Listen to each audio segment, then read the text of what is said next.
engenheiros, arquitetos e aqueles que estão envolvidos ou responsáveis por uma construção civil. Quantas mortes já aconteceram? Mas não é uma obra, embora fosse uma vida que se perdeu ali, ou algumas vidas foram machucadas. No ruído, no desabar dessas construções, dessas obras do homem, foram vidas que foram perdidas, foram danos irreparáveis na vida de entes queridos. Mas a obra de Deus envolve, irmãos, não é apenas uma vida. A obra de Deus inclui toda a raça humana e não está se tratando apenas de questões dessa vida, mas de uma toda a eternidade para sempre. Essa obra inclui a eternidade de almas, de vidas humanas. E pessoas de forma irresponsáveis estão assumindo, tomando essa responsabilidade sobre si, levando a obra de Deus como se fosse criança, sem nenhum conhecimento, sem nenhuma base, sem nenhum fundamento, sem nenhum princípio liminar ou limiar dessa causa. Mas viram para o teu irmão, diga: a obra de Deus envolve ou diretamente está relacionada, diz respeito a vidas, diga ao ser humano. Muito sério. Muito bem. Glória a Deus.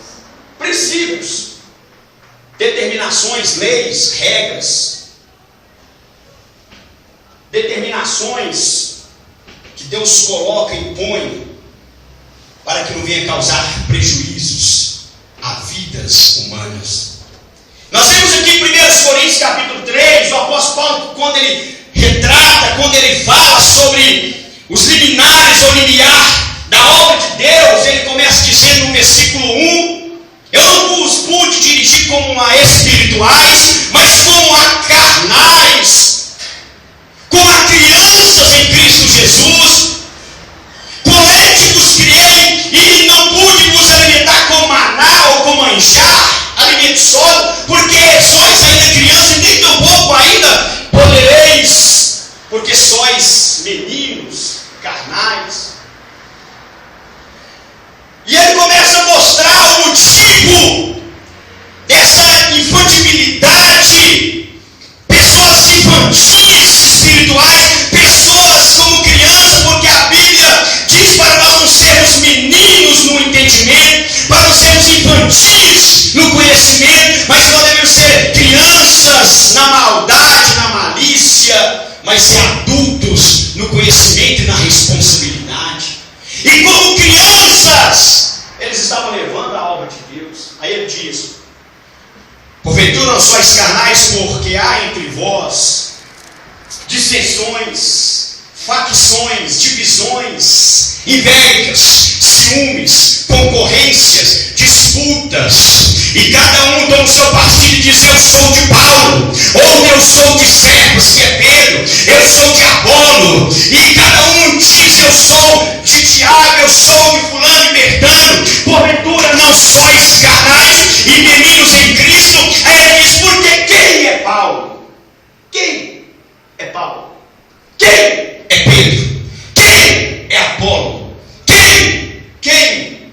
Senão ministros de Deus, cooperadores de Deus, por meio dos quais Deus conforme concedeu a cada um para fazer e trabalhar nesta obra.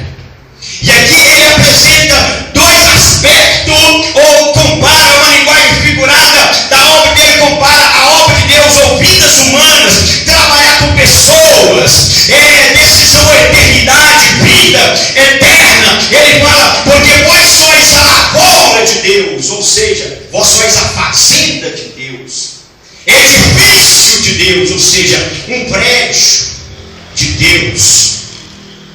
Vós sois lavoura de Deus, fazenda de Deus, edifício de Deus. Aí ele diz: ora, o que planta é um, o que rega é outro, mas é Deus que dá o crescimento. Nem o que planta, nem o que rega é alguma coisa ou significa alguma coisa, mas o que é aquele que dá o crescimento. Louvado é o nome do Senhor. E ele diz: porque nós somos a lavoura de Deus, a fazenda de Deus, nós somos o edifício de Deus. Aí ele diz: ora, o que planta e o que rega receberá cada um segundo o seu trabalho, porque nós somos cooperadores de Deus e vós lavoura, edifício de Deus. Aí ele diz, versículo 10, segundo a graça que ele foi dada, segundo o favor imerecido. Segundo o favor imerecido me foi dado, me foi concedido o privilégio, a responsabilidade, como arquiteto e fundador, lançar o fundamento.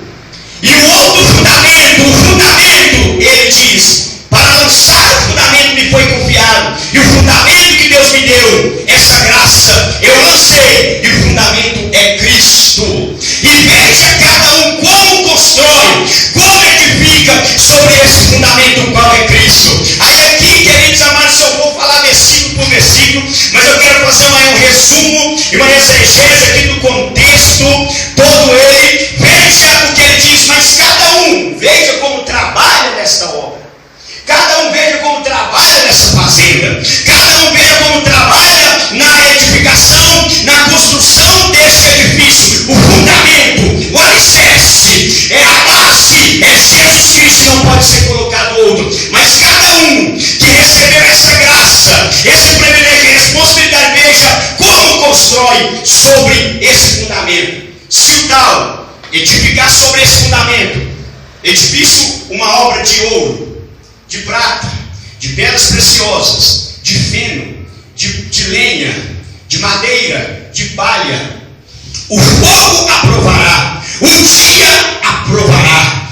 E se a obra do tal se queimar, ele sofrerá vergonha, decepção, detrimento. Mas se a obra dele permanecer, receberá a recompensa, receberá o galardão, será honrado. Mas ele diz, mas se a obra desfizer, o tal será salvo pelo processo de prova, pelo processo de julgamento, vai ser testado. O tal será salvo como pelo fogo, o dia o provará. Ou seja, aqui está falando relacionado à nossa fé. Nós sabemos que a obra de Deus não tem nada aqui, nós estamos tratando de economia mundial ou brasileira ou financeira. Nós estamos tratando aqui de questões sociais apenas, é lógico, aonde tem pessoa, tem questões financeiras, tem questões sociais, mas nós não estamos tratando diretamente o fundamento, o propósito. Algo aqui não é financeiro, não é até mesmo social, mas está falando aqui, quando fala da fé, da obra de Deus, está falando, queridos, de verdade,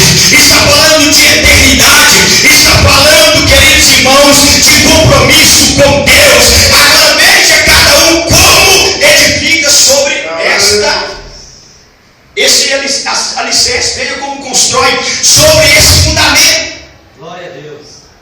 Para nós entendermos melhor, se alguém construir sobre esse fundamento, ou sobre a base da religião é a fé, em todo mundo, com exceção de a minoria, não aceita Jesus Cristo como Filho de Deus, como Deus, como Senhor. A maioria aceita Jesus Cristo como Senhor, como fundamento, como a base. Ele é a pedra angular, ele é o alicerce, ele é a base de toda a fé. Jesus Cristo.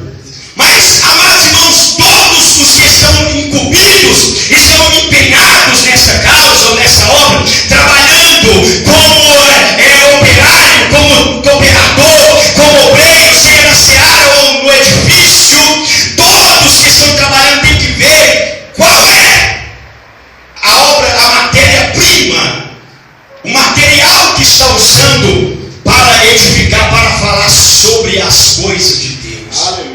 Para falar sobre a obra de Deus, para fazer a obra hoje. Eles não querem entrar pormenores nessa parte, porque eu quero mostrar aqui é base, os limiares da fé. Eu quero mostrar coisa firme, mas eu tenho que dizer, as pessoas estão pensando que obra de Deus são privilégios que as pessoas querem obter através deste nome chamado fé. Pessoas que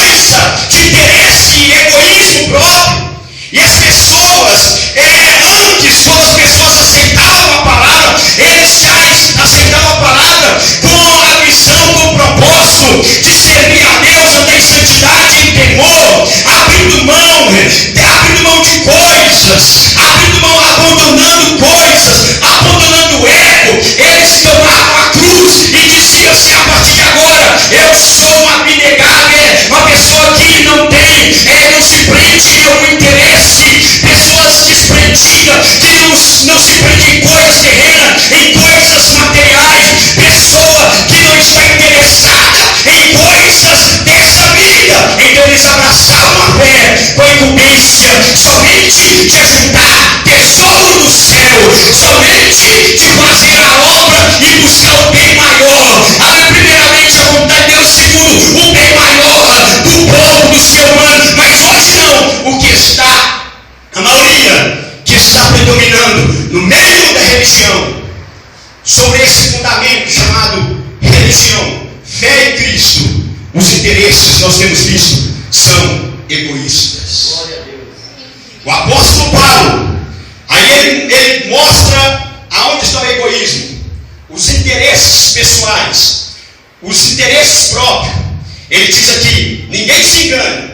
Se alguém dentre vós se considera sábio nesse mundo, faça-se novo para ser sábio, porque a sabedoria desse mundo é loucura diante de Deus, porque está escrita: ele apanha o sábio na sua própria astúcia. E outra vez, o Senhor conhece o pensamento dos sábios que são vãos. Portanto, ninguém se glorie no homem, porque tudo é vosso. Seja Paulo, seja Apolo, seja Cefas, seja o mundo, seja a vida, seja a morte, seja o presente, seja o futuro, tudo é vosso, e vós de Cristo e Cristo de Deus. O que ele está dizendo aqui, quando ele fala, usa o termo sabedoria, aquele que quer ser sábio neste mundo, ele é considerado louco para Deus. Irmãos, bora observar, toda pessoa,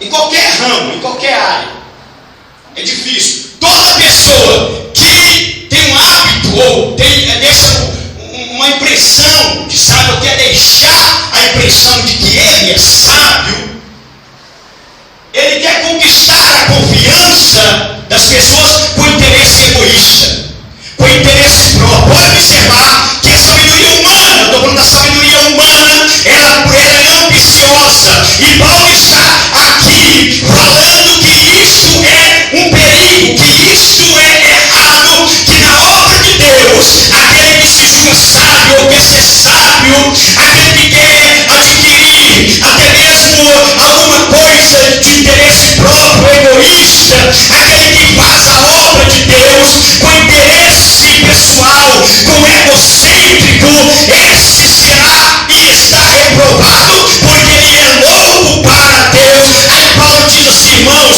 tudo é comum entre vós, aqui ninguém é dono de nada. Olha, quem é Paulo, quem é Apolo, quem é Pedro, se não ministro de Deus? O que é a vida, o que é a morte, o que é isso, o que é aquilo, o que é aquilo outro? Ele diz: olha, tudo é vosso, irmãos, tudo é comum, tudo é nosso. Aleluia! E nós em Cristo de Deus. Nós não buscamos interesses humanos. Nós não buscamos privilégios. Nós não buscamos adquirir alguma coisa para massagear o nosso ego. Agora observa bem, eu quero aqui falar sobre alguns princípios e terminar. O que a fé diz? Fé, eu poderia pregar nessa noite aqui sobre liminares ou limiar da fé. Falei, não vou pregar sobre liminares da fé não, porque eu estarei falando sobre a prática da vida cristã. Mas eu vou mais além. Deus disse a obra, liminar ou liminares, princípios liminares da obra de Deus, para que não venha a haver esses erros, para que não venha a haver prejuízos, para que não venha a haver consequências irreparáveis no futuro. E quando nós falamos sobre a obra de Deus, temos que voltar à fé. Você tem fé? Aleluia. Você tem fé em Jesus Cristo? Amém. Você tem fé nessa causa santa? Nós somos lavoura de Deus. Nós somos edifícios, vamos falar sobre lavoura. Jesus disse em João capítulo 4: levantai vossos olhos e vede que os campos já estão brancos para a ceifa. Aí ele diz: um é que semeia, e eu vos enviei a ceifar. Escute, irmãos, eis que eu vos enviei a ceifar, a colher aonde vocês não semearam. Aleluia. Uns semearam e vós agora estão entrando no seu labor. Mas tanto que semeou e não colheu, como aquele que ceifou e colheu o que não plantou, todos trabalharam, tanto que plantou e não colheu, como aquele que colheu, todos recebem, se alegram e recebem o seu galardão. Isso ele está falando, irmãos, que obra de Deus não é, meu irmão, um ministério só, um ministério individual, independente, não. Obra de Deus, fazer algo, ganhar almas, preparar para Deus um povo, para a volta de Jesus, ou preparar para a vida após a morte. Não é tarefa do pastor só, não é da tarefa do cantor, não é tarefa de ninguém. Aleluia, são vários fatores para se ganhar uma alma, são vários ministérios para se fazer uma obra, são vários fatores, são vários ministérios envolvidos. Ninguém faz nada sozinho, mas aquele que faz não é nada, mas só aquele que dá o crescimento, aquele que garante o resultado. Esse que é outra coisa, e é Deus que dá o resultado. Nem o que planta, nem o que rega. Paulo falou regar, mas Jesus falou no sentido universal, ou seja, deixou o ceifeiro, o fazendeiro planta. Ele não vai lá e rega com um jatinho, porque é muita água. Ainda dá para existir ainda um processo de irrigação do tamanho da extensão de uma grande plantação, de uma grande colheita mundial. Normalmente todos nós carecemos da chuva da natureza que Deus manda. E não é a meteorologia, não é a ciência, não é o homem, não são ninguém que manda a chuva. Aleluia, mas é Deus na sua infinita misericórdia que diz a palavra, aquele que fala a chuva descer sobre justo e sobre injusto, ele manda a chuva para todos. Aquele que faz o sol nascer sobre justo e injusto, ele desce e faz o sol nascer sobre todos. É ele que manda a chuva. Jesus disse, outros plantaram e vocês agora vão colher. E Paulo está dizendo isso, porque o que nós pensamos hoje é isso. Eu creio que não é o seu caso, mas nós temos que tomar cuidado com isso. A honra vai ser de quem? A glória vai ser de quem? Quem fez mais, quem fez menos? Quem merece, quem não merece? Na verdade, queridos irmãos, Paulo diz, pela graça que me foi concedida. Agora falando sobre construção, como na fazenda de Deus, ele disse, Deus me deu o privilégio de semear. Eu semeei, Apolo regou. Pela graça que me foi concedida na fazenda, na seara de Deus, eu plantei. Apolo regou. Mas quem planta e quem rega não é nada, mas Deus que dá o crescimento. O que ele está dizendo, irmãos?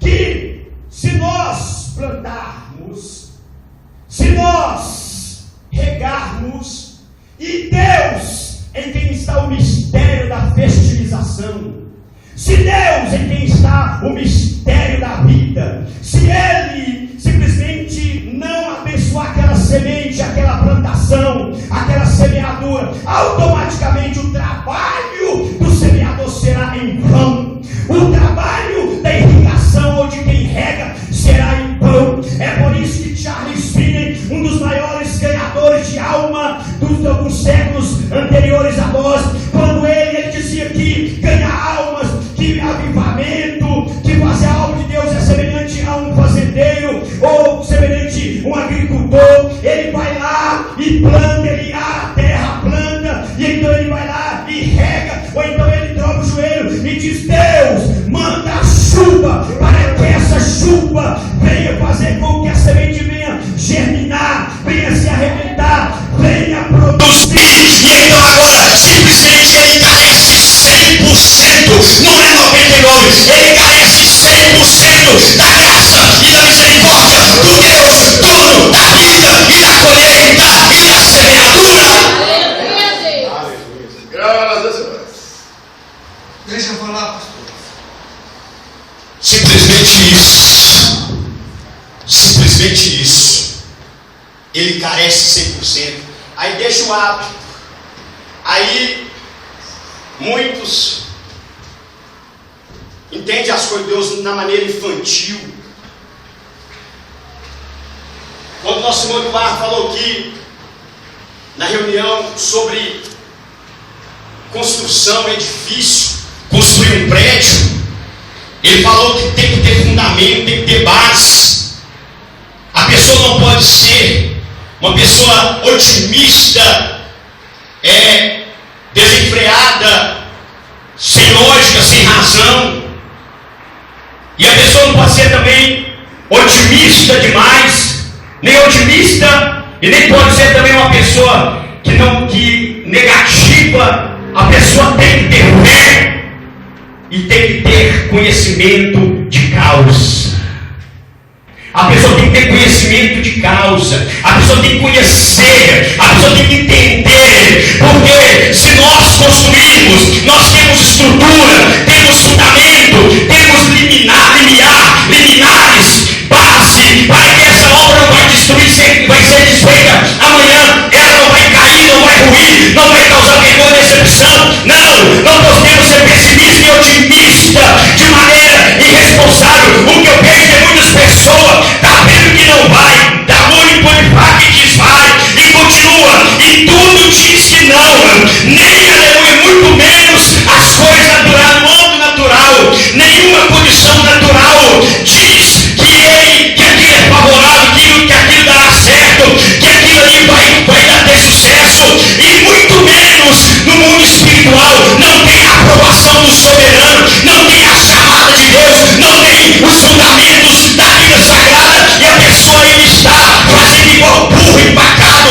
perdão da franqueza. A pessoa empaca e diz não vai, mas essa noite Deus está dizendo aqui, aleluia, a obra minha é grande, mas os liminares, os limiar, tem que ser baseado na minha palavra, nos princípios que eu imponho. Tem que ser baseado nas regras que eu imponho, porque o que está em jogo não é simplesmente uma vida, duas vidas, que também em questão de valores, maior número, menor número, isso aí não pode ser levado muito em conta, porque um exército, como o nosso Eduardo falou aqui, quando se trata de fidelidade, de amizade, de amor, e uma missão, isso marcou meu coração, ficou que em uma missão, quando um soldado morre, nem o corpo eles deixam para trás. Eles resgatam, eles vão lá e lutam pelo cadáver, pelo corpo do amigo do soldado. O resgate do soldado Ryan. Todo creio que pastor assistiu aqui esse filme, um filme abençoado. Quando eu vi aquele filme, eu falei, Deus, isso aí é um significado espiritual muito grande. Um general, soldados, pessoas que têm graduação, patente, foi lá para salvar, resgatar um soldado raso. Valores, princípios de valores, porque era o filho único de uma mãe. Aí ele diz, não, eu tenho patente, eu não posso ir lá, eu sou capitão, eu sou general, eu não posso perder 10 soldados para salvar um. Não tem isso. Eles disseram, você vai ser resgatado e vai voltar salvo para sua mãe, e você vai viver uma vida digna dessa missão arriscada. Estamos entregando a nossa vida nessa missão, mas nós vamos ter missão cumprida e vive uma vida digna dessa missão. E hoje as pessoas não dão valor a almas, não dão valor a vidas, estão olhando apenas interesses financeiros, privilégios, gratificações e assim por diante. Mas Jesus mostrou nessa palavra, e Paulo também mostrou, ele diz, pela graça que me foi concedida, eu semeio, pela graça que me foi concedida, eu lancei fundamentos, eu preguei a Cristo, aleluia, pela graça. O que quer dizer isso, irmãos? Não é porque eu sou doutor, porque eu fiz um curso de teologia, não é porque eu oro, fiquei várias vezes, 3 dias, 3 noites no meu quarto fechado, orando e jejuando, aleluia, sem falar com ninguém no meu quarto. Não é porque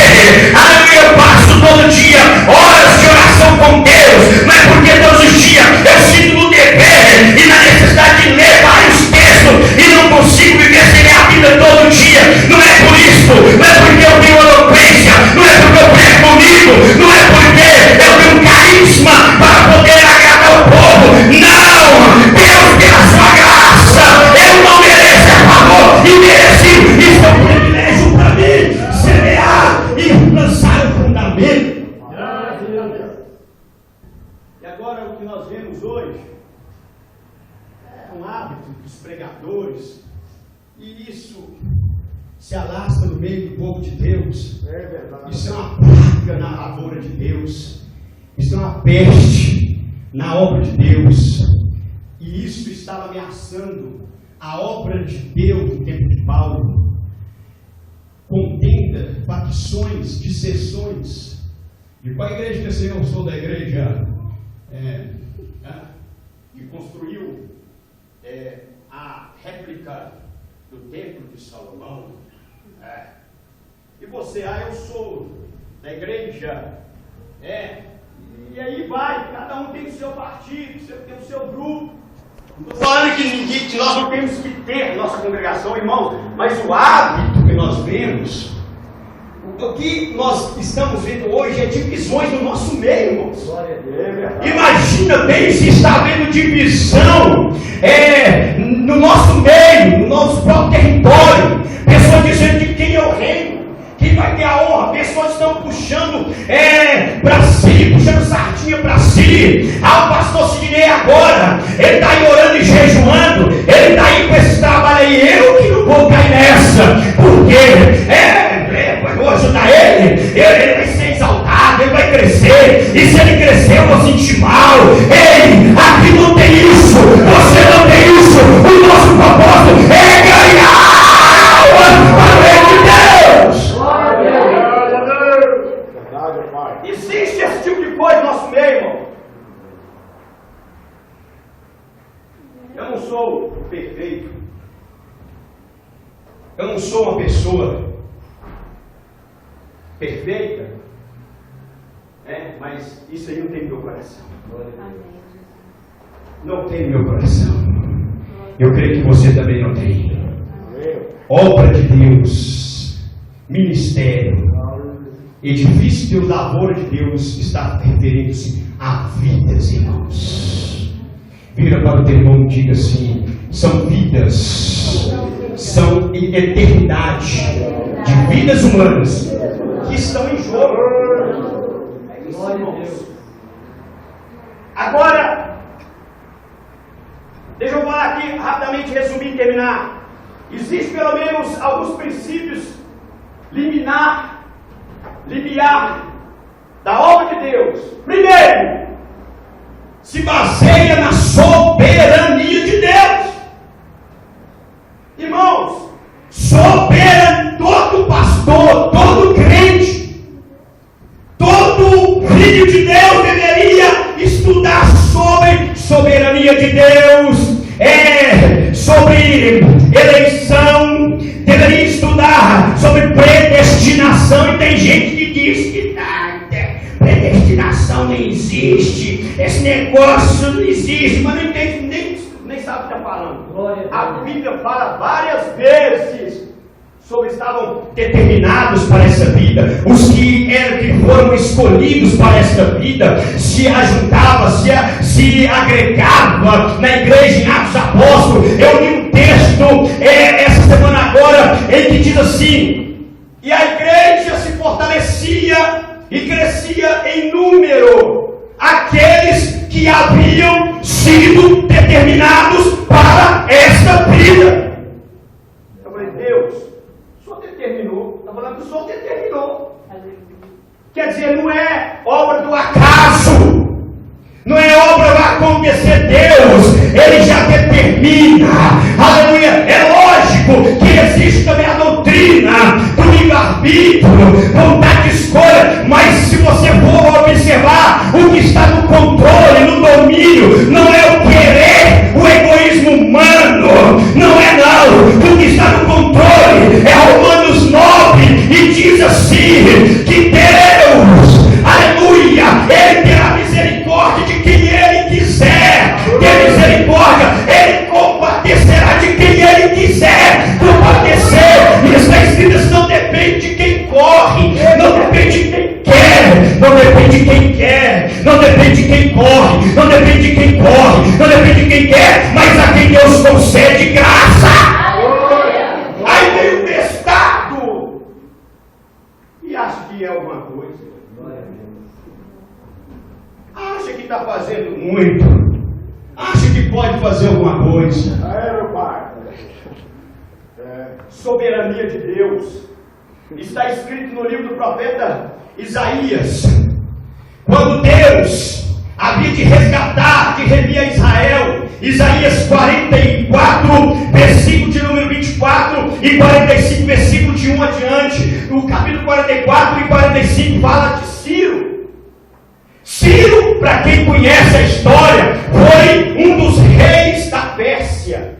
Quando Deus entregou o seu povo Israel ao cativeiro, então Ciro levou o povo em cativeiro. Aí Deus levantou o profeta, que Jeremias levantou o profeta e disse assim: eu te levantei, ó Ciro, eu te escolhi o nome Ciro, antes de Ciro nascer. Eu não sei quanto tempo depois dessa profecia Ciro nasceu. Eu não olhei o tempo da profecia e o tempo do seu nascimento, mas antes que Ciro fosse gerado no ventre da mãe dele, Deus mandou Jeremias profetizar: e tu, ó Ciro, meu servo, mesmo que tu não me conhece, eu te escolhi, eu te chamei pelo nome e te nomeei antes de você ser gerado no ventre da tua mãe, e tu serás o pastor de Israel, e tu vai fazer a minha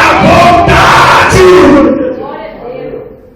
Aí diz aqui 45, eu vou ler aqui. Já estou terminando. Assim diz o Senhor a Ciro, seu ungido, a quem tomou pela mão direita para abater as nações diante de sua face, e soltar-lhes os lombos dos reis, para abrir diante deles as portas, e as portas não se fecharão. Eu irei adiante de ti, endireitarei os caminhos tortuosos, que abrirei as portas de bronze, despedaçarei os ferrolhos de ferro, darei a ti os tesouros das escuridades e as riquezas encobertas, para que possa saber que eu sou o Senhor, o Deus de Israel, que te chama pelo teu nome. Segundo diz a história, quando Ciro mandou buscar o livro do profeta Jeremias, e os escribas começou a ler, e quando foi lido lá o escrito, e tu, ó Ciro, quando eles começaram a ler nas crônicas, nos livros que haviam ali no reinado que eles tinham levado para o seu reinado, para o seu império, quando começaram a ler o capítulo 45 de Isaías e o capítulo 44, ele está falando de mim.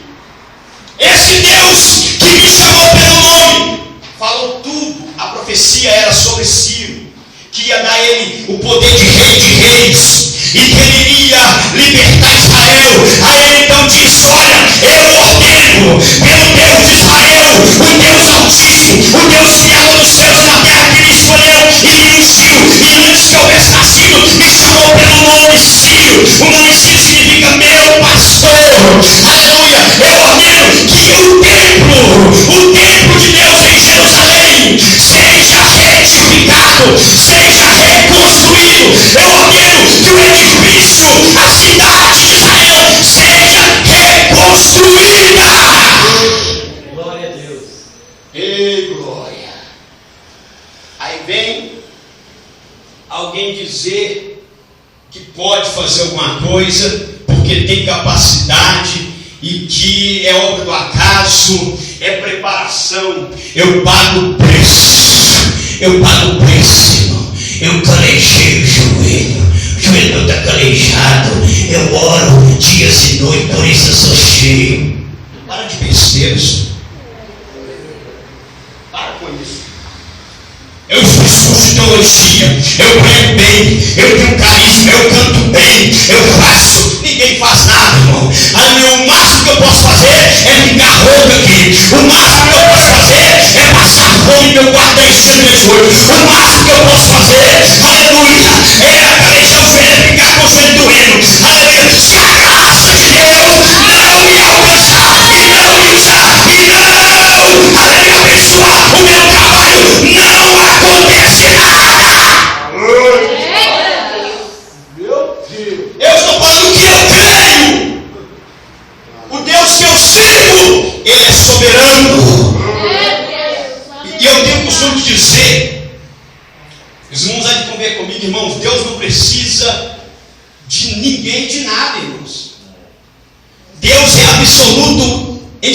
mesmo. Agora, esse Deus é tão condescendente, Ele é tão humilde, irmãos, que Ele coloca pessoas defeituosas, pessoas problemáticas, pessoas cheias de defeito, que quando Deus começa a usar, como diz o louvor do nosso Montadas, se der para cantar aqui, vamos cantar ele aqui, não vou terminar aqui, já estou terminando. Ele diz, quando eu começo, ele sabe que quando ele começar a usar, o sujeito vai subir o pedestal e vai dizer,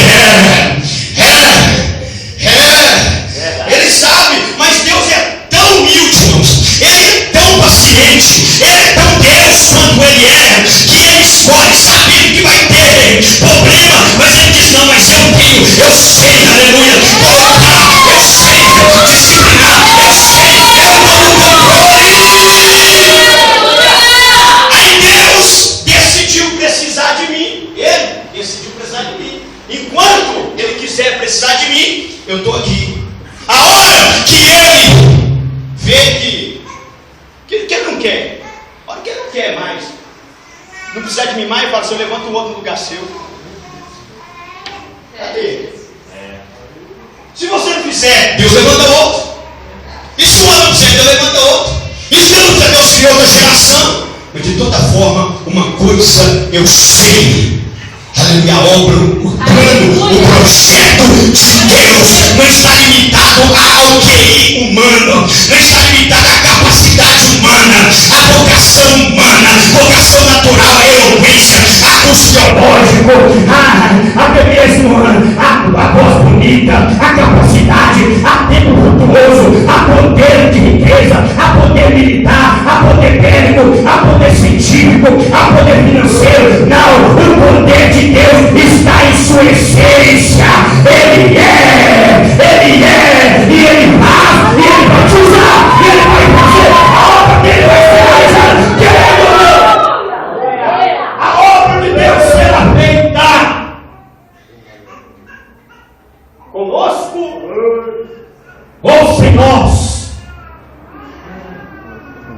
Quem aqui nessa noite humildemente reconhece que nada é, nada somos, não estamos buscando o nosso reino, não estamos buscando a nossa glória. Paulo disse, eu vou ler de novo, em nome de Jesus, aleluia. 1 Coríntios capítulo 3, versículo de número 5. Pois quem é Paulo e quem é Apolo, senão ministros por meio dos quais crestes, conforme o Senhor concedeu a cada um? Eu plantei, Apolo regou, mas Deus deu o crescimento pelo que planta, pelo que nem o que planta é alguma coisa, nem o que rega é alguma coisa, mas Deus que dá o crescimento. Eu não vou cansar de dizer isso diante de Deus. Deus, eu estou aqui, Senhor. O Senhor já sabe que eu vou orar, o Senhor já sabe que eu vou pedir, Senhor. Eu estou todo perdido ao Senhor, mas o Senhor sabe o propósito do meu coração.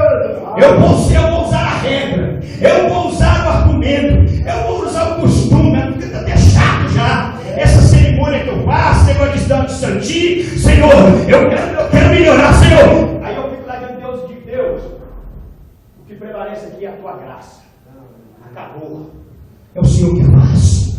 E eu confio, eu não vou desistir.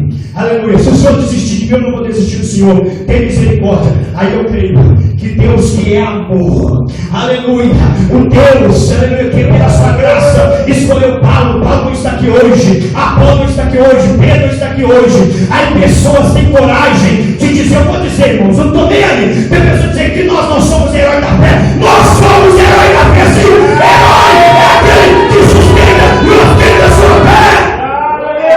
Eu e você é o herói da fé, sim.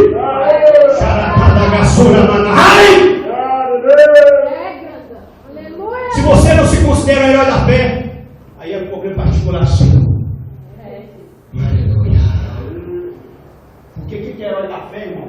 É quem constrói, é quem conquista. A Bíblia diz que heróis da fé está em Hebreus capítulo 11. São aqueles que doaram uma coisa, são aqueles que foram vestidos de pele de camelo, errantes pelo deserto, pelas cavernas, pessoas que os seus bens foram confiscados, andarindo, pessoas errantes, aleluia, enfrentando a geada da noite, pelos desertos, pelas montanhas, pais, famílias semanas inteiras, em alguns tempos atrás, eu assisti um vídeo que o nosso irmão Jurandir mandou, compartilhou comigo. Eu chorei quando vi ali alguns crentes, alguns pastores, os muçulmanos levaram eles para o deserto e estavam ali para executar aqueles irmãos. Colocou eles de joelho, depois bateu bastante, colocou a arma neles e começou a fazer algumas perguntas. Eu não entendi, porque eu não sei a língua deles, mas ali estava o irmão dizendo: eis aí, obreiros que se diz obreiro da obra de Deus, que se diz que está fazendo a obra de Deus, e aqueles que estão fazendo e estão desistindo por qualquer coisa, qualquer palavra mal falada, qualquer interpretação mal, qualquer sentimento ou ressentimento, como canta na palavra do Adão. O seu amor é como um oceano, se a tua graça, Senhor, eu estou afogando. Eu não tenho tempo para perder com ressentimento, com inveja, com dodó. Eu sou dodó, não, isso aí não tenho tempo. Eu vou desfrutar da graça de Deus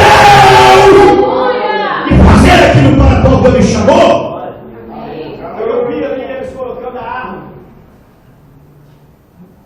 na cabeça dos crentes. Aí fui lá vendo o comentário lá do vídeo, aparece um lá dizendo: cadê o obstáculo? Cadê o Deus desse povo que vê tudo isso acontecer? Eu nem lembro, irmãos. Cadê o Deus desse povo que vê tudo isso acontecer e não faz nada? Eu pensei com meus botões, dá vontade de entrar no debate e começar a falar, mas não, você perde tempo. Eu pensei comigo assim: esse testado não sabe o que está falando, porque ali, aleluia, a Bíblia diz que Deus tem prazer na morte do justo. É verdade. Deus não tem prazer na morte do ímpio. E a Bíblia chega a dizer: aleluia, bem-aventurados os que desde já dormem ou morrem no Senhor. Então Deus, e para muitos heróis ali, simplesmente a vida dele significa apressar processos. Paulo disse, e os apóstolos diziam, os heróis da fé, no tempo da perseguição de Roma, de Nero, eles colocavam os crentes em estaca e punham fogo, incendiavam eles com pinche e metia fogo ali. Os crentes diziam: acende mais, acende mais, acende mais, porque assim apressa o meu encontro com meu Senhor e único, todo suficiente, Senhor e Salvador. Então, heróis da fé, irmãos, são aqueles que doam algo, são aqueles que abrem mão de algo, não é só aquele que faz proeza, aquele que adquire, que conquista alguma coisa, não. Herói da fé é aquele que sacrifica tudo pela sua fé e pela causa da obra de Deus. E pelo contrário, o maior herói de todos os tempos não morreu assentado no trono, não morreu com cabeça de rei sobre os pés, não morreu rodeado de mulheres, não morreu rodeado de poder, ele morreu de braços abertos à cruz, dizendo: Pai, perdoa-lhes porque não sabem o que fazem. Pai, está consumado.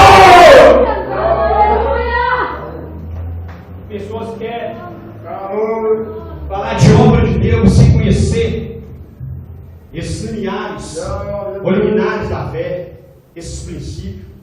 Deus é soberano, é pela graça dele